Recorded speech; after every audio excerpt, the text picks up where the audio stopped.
Nah, mungkin kita berpikir, kenapa di situ kok banyak babi? Bukankah babi pada waktu itu najis bagi orang Israel?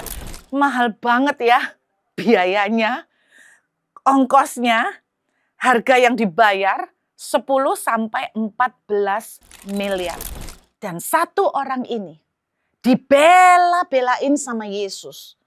Dia sudah lelah. Dia sangat kelelahan. Dia mengambil resiko. Ngajak murid-muridnya lagi yang baru dipilih. Langsung mengambil resiko di tengah badai yang sangat parah.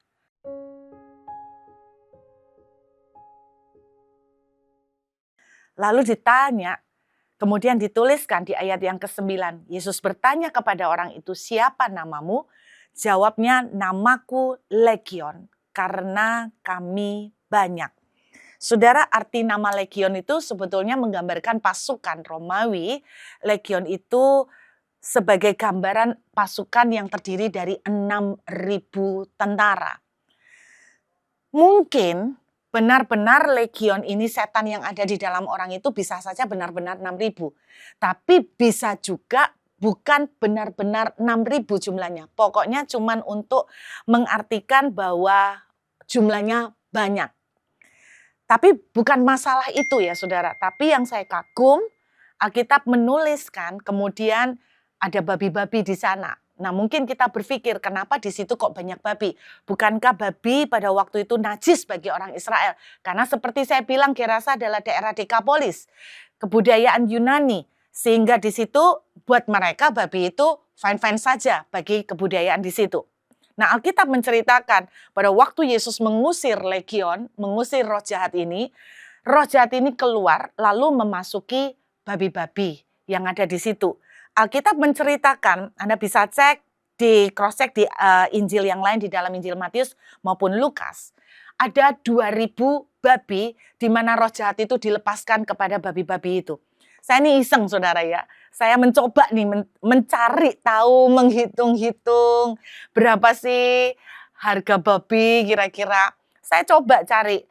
Harga babi per kilo berapa, harga babi, dan saya temukan di salah satu artikel dari CNBC Indonesia, itu bahwa satu babi hidup ya, harga satu babi hidup itu menurut data per bulan Mei tahun 2023, itu sekitar 5 sampai 7 juta per ekor.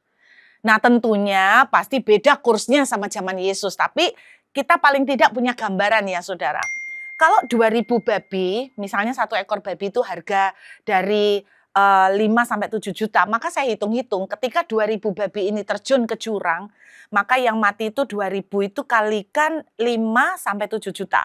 Berarti terjadi 10 sampai berapa miliar itu ya? 10 sampai 14 miliar hilang seketika karena babi-babi itu terjun ke jurang. Saya tuh hanya membayangkan, wih, mahal banget ya biayanya, ongkosnya, harga yang dibayar 10 sampai 14 miliar. Anda lihat, inilah harga dari satu jiwa yang bukan pejabat, yang bukan orang penting punya kedudukan, tapi orang gila yang telanjang, semua orang tidak berani dekat, karena tidak ada yang bisa kontrol dia, tidak ada yang bisa ikat dia sukanya di pekuburan sendirian, dan satu orang ini dibela-belain sama Yesus. Dia sudah lelah. Dia sangat kelelahan. Dia mengambil resiko. Ngajak murid-muridnya lagi yang baru dipilih. Langsung mengambil resiko di tengah badai yang sangat parah. Bukankah resikonya binasa? Lalu mereka melakukan perjalanan itu nyebrang.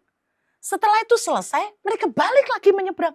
Jadi jauh-jauh menyeberang menghadapi badai cuman untuk satu orang kerasukan setan.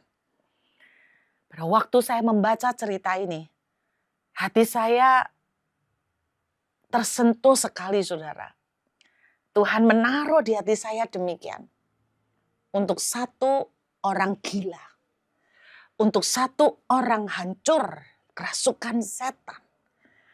Tuhan bukan hanya mau mengambil risiko, walaupun dia lelah.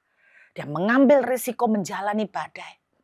Dia masih memperlihatkan kepada saudara dan saya 10-14 miliar kalau dihitung secara materi. Bagi Tuhan itu sangat-sangat murah. Sangat-sangat tidak ada artinya lebih daripada satu jiwa orang gila. Kalau ada di antara saudara saat ini mendengarkan ini, mungkin saudara punya masa lalu yang hitam. Mungkin engkau merasa engkau ini sudah berkali-kali salah, berkali-kali jatuh dalam dosa. Engkau bukan tidak mau bertobat, tapi engkau merasa engkau sudah berusaha, tapi engkau selalu gagal. Dan engkau merasa malu, engkau merasa tidak layak untuk mendatangi Tuhan.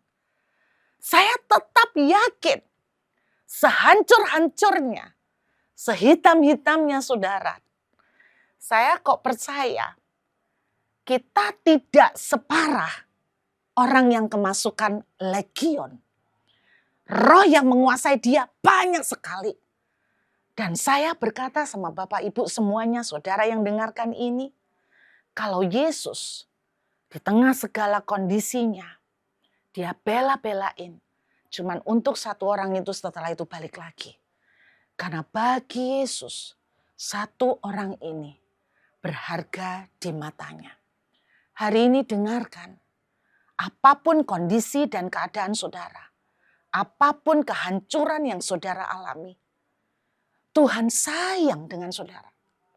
Engkau berharga di matanya. Engkau sangat dia kasihi. Mungkin engkau berteriak, aku tidak pantas. Tapi dengarkan baik-baik.